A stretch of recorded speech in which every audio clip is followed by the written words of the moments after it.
Now in the last lecture, we have looked at how can we traverse through CircularDoublyLinkedList. Now in this lecture, we are going to look at how can we reverse traversal from CircularDoublyLinkedList. Now we know that in case of CircularDoublyLinkedList, we have back references to previous node. So this means that we can traverse CircularDoublyLinkedList in reverse order. So how can we traverse it? So here the idea is basically very simple. All we have to do, we have to start from the last node and print out its value, then continue to the second last node and print out its value, and continue to the third last node and print out its value. And we are continuing like this until we reach the... Now in case of this CircularDoublyLinkedList, our reverse traversal will be like this. First we are visiting last node and printing out its value. Then we are going to visit the second last node and printing out its value. So in our case it's 3. So we are printing out to the console 3. Then we are going to continue to visit the next node. So then printing out its value to the console. Then it's going to continue like this until we reach the first node. So when we reach the first node in which we have a head reference, we are going to stop over here. Now here also we are going to use the size property of the CircularDoublyLinkedList to prevent infinite loop over here. Because when we reach the first node reference to the last node, so we have to stop over here. Otherwise, our loop will continue to the last node and loop again. So this might continue infinitely. Now let's see the algorithm of this reverse traversal. So the algorithm will be like this. So the first thing that we are going to do, we are going to check head. So if head is equal to null, this means that our CircularDoublyLinkedList does not exist. So we have to terminate our algorithm. Otherwise, if it is not equal to null, we are going to continue to loop from tail to head. And each time we are going to print the value of node to the console. So when we reach the head, it means that we have to terminate over here. So we are going to terminate our algorithm over here to prevent infinite loop in this case. Now based on this algorithm, let's see how this method works in practice. Now here inside CircularDoublyLinkedList class, after traversal method, I'm going to create reverse traversal method. So I'm going to declare our method like this. So our method will not return anything, so that's why I put void over here. So it's going to be reverse traversal CircularDoublyLinkedList. Now it's obvious that it's not going to take any parameter, because in this case we are going to visit all nodes of the CircularDoublyLinkedList, so any parameter is not needed over here. Then the first case that we are going to do, we are going to check that if head is not equal to null, this means that our CircularDoublyLinkedList does not exist. So this means that we can traverse through CircularDoublyLinkedList. Otherwise, we are going to print message to the console saying that the CircularDoublyLinkedList does not exist. So I'm going to put this message in the else condition like this. The CircularDoublyLinkedList does not exist.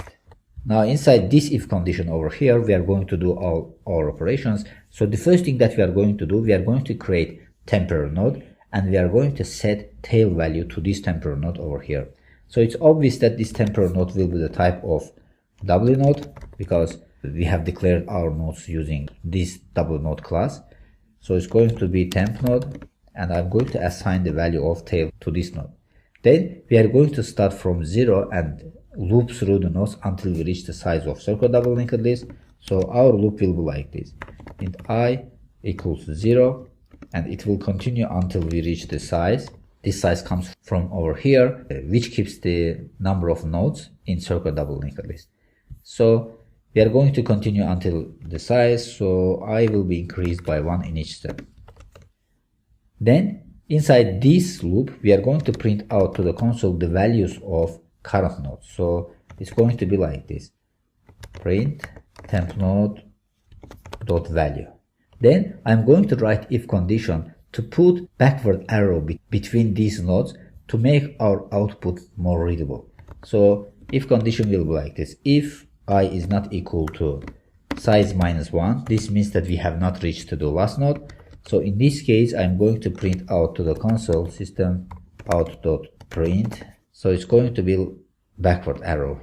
Then outside this if condition, I'm going to put it like this: temp node is equal to temp node dot previous. Now as you remember, when we are creating traversal method, we are putting next over here, but in this case we are putting previous, because here we are traversing in reverse order. So that's why the next node has to point to the node that is before this node over here. That's why we are referring to previous reference of this node over here. Now at the end, we are going to print out to the console saying that CircularDoublyLinkedList does not exist, and with this we have completed our method. So basically what we are doing over here is we are starting from tail and traversing through all nodes until we reach the head. So when we reach the head, we are terminating our algorithm over here, and each time when we are visiting a node, we are printing it to the console. Now let's see how this is working in practice. So here inside main class, we have created our CircularDoublyLinkedList like this. Then we have inserted 3 more elements to our CircularDoublyLinkedList. Then I have put over here Traversal to see the difference between traversal and reverse traversal over here. Then I'm going to call reverse traversal after the traversal method. So let's run our code to see how this is working.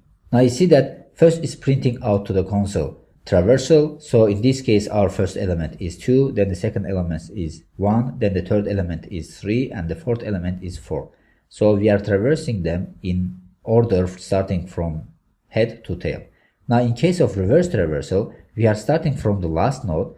So the last node we know that is 4, and the second last node is 3, then it continues 1 and 2 until we reach the first node. So as you see, in case of reverse traversal, we are starting from tail until we reach the head over here.